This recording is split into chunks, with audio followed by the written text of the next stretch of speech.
నీతిని అనుసరించి నడుచుకొనుడి. యెషయా గ్రంథము 56వ అధ్యాయము 1వ వచనము. నీతిమంతుల నివాస స్థలమును దేవుడు ఆశీర్వదించును. పట్టు పగల వరకు వేకువ వెలుగు తేజరిల్లినట్లు నీతిమంతుల మార్గము అంతకంతకు తేజరిల్లును. యెహోవా నీతిమంతులను ఆకలిగొననీయుడు. నీతిమంతులను జ్ఞాపకం చేసుకొనుట ఆశీర్వాదకరము. నీతిమంతుల నోరు జీవపు ఊట. నీతిమంతుల నాలుక ప్రశస్తమైన వెండి వంటిది. నీతిమంతులు ఆశించినది వారికి దొరుకును. నీతిమంతుడు ఎన్నడూనూ కదిలిపోవడు. నీతి మరణము నుండి రక్షించును. నీతిమంతుల పిల్లలు వారి తదనంతరము ధన్యులగుదురు.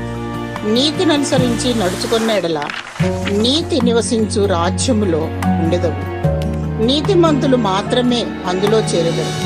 దేవుడు నిన్ను నీతిమంతునిగా తీర్చి దీవించునుగాక. ఆమేన్.